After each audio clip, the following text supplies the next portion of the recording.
Hello besties, once again welcome and welcome back. We are starting another series. As you can see up there, it's called The Lies He Told. I mean, if you listen to this story, this man lied, and I'm telling you, he straight up lied to our girl.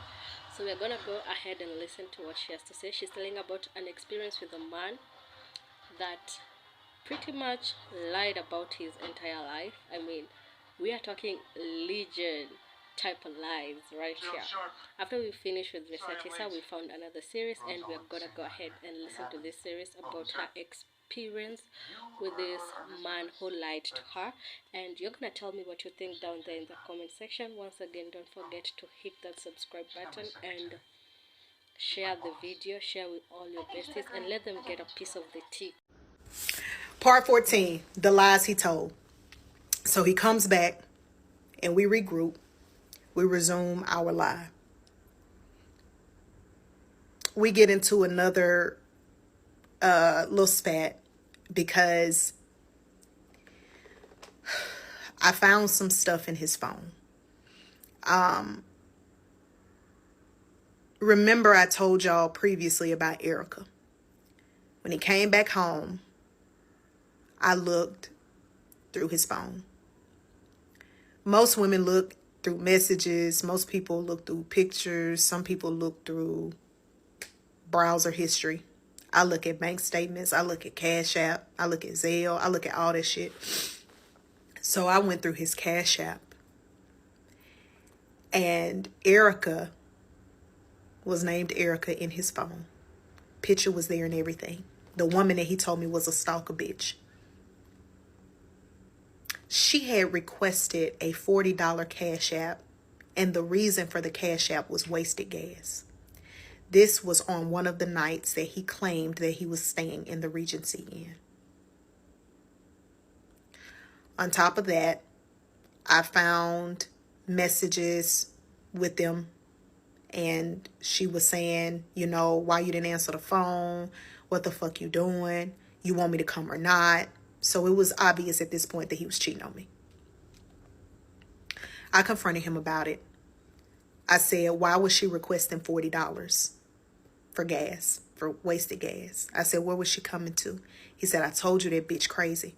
I said, well, what about the text messages? He said, I don't know what you're talking about. I said, well, open up your phone right now. Let me show you, because I seen the shit this morning. When that man opened up that phone, the messages were gone. Completely gone. I said, so you wiped your whole fucking phone clean when you got up? Damn, that's crazy. You must have knew I had went through your shit. He was like, why the fuck you going through my phone anyway? I said, why the fuck is bitches requesting $40 for wasted gas? Why? And why would it be the stalker bitch? That's not making any sense to me, Jared. I don't understand. So we had a spat right before Christmas. We got into it real bad. And so he woke up on Christmas Eve and he said, let's get out of here and let's take the baby down to my dad in Lufkin. We left that morning and I was so excited to see Pop, because I told y'all that's the realest nigga that ever was born. I got down there, and at this point, y'all, my mind, my body, I was just in a different world. Because at this point, I realized that I was going through postpartum depression. And I was also having some thoughts. And you guys know what kind of thoughts. Because I was dealing with a baby full time, basically on my own. I was dealing with shit in the marriage with him. Found out he was cheating. And then it really wasn't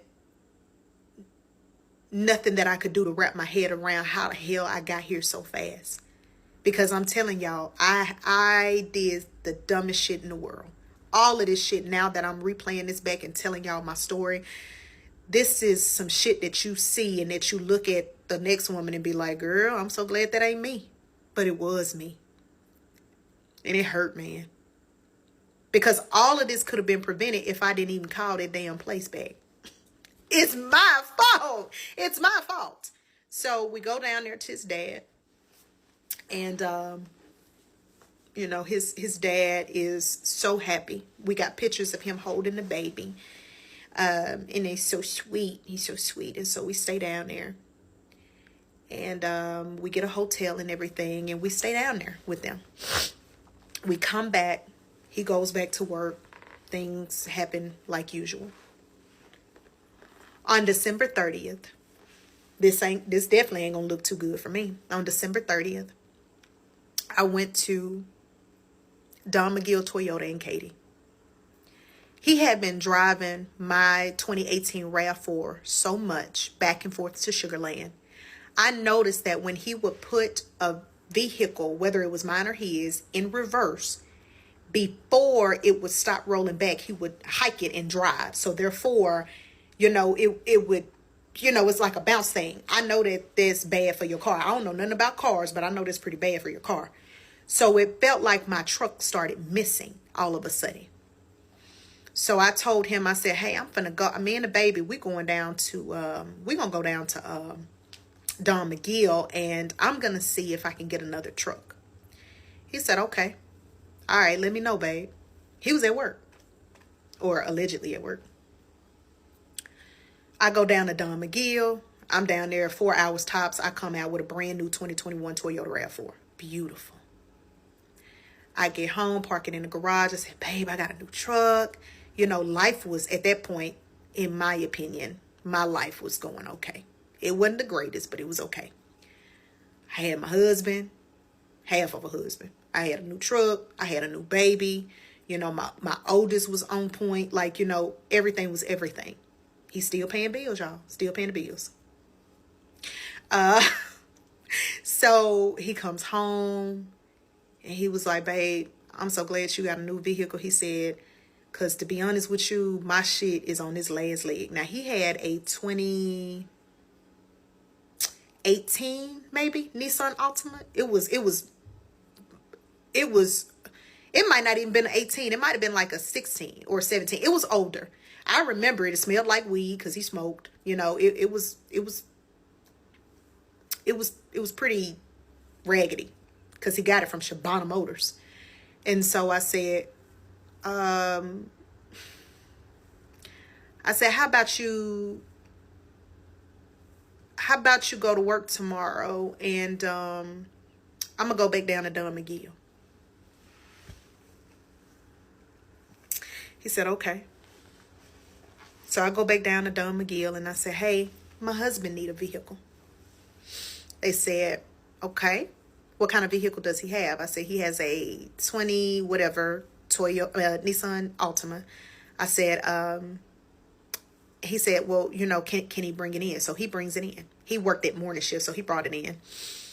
And they took a look at it and they said, you know, we can get you in a car today if you want to. He said, okay, cool. Now, mind y'all, in one of those parts, I told y'all his credit was outstanding, allegedly. We get there. He gets there. They examine the car. They tell him, we can only give you, I think it was like $7,000 for the car. He was like, okay, that's better than nothing. He said, so we're going to get you to, you know, fill out this paperwork or whatever. You know, everything is electronic or whatever. He said, but, you know, let's see what your credit comeback is. His credit came back at a whopping 437. I was in shock. I said, how your credit score of 437 and you just said a couple months ago you ready to get a house and you told me at the beginning that your credit was outstanding, nigga. And he was like, yeah, a couple of my hospital bills that hit me these past couple of months. I said, hospital bills? He said, yeah, I got some old hospital bills from when I had my gastric sleeve that ain't been paid. So they just hitting my, you know, they hitting my credit. I said, okay. I said, so now what? He said, babe, I ain't gonna even lie to you. I ain't gonna cap. I really do need another car. Y'all know exactly what's next. I co-signed for that man to get a brand new 2021 Toyota Camry. I really wish I still had the picture so that I could show y'all the picture of us with two red bows on those vehicles. Both black. Both brand new. No miles on it. Now we're moving to the next part.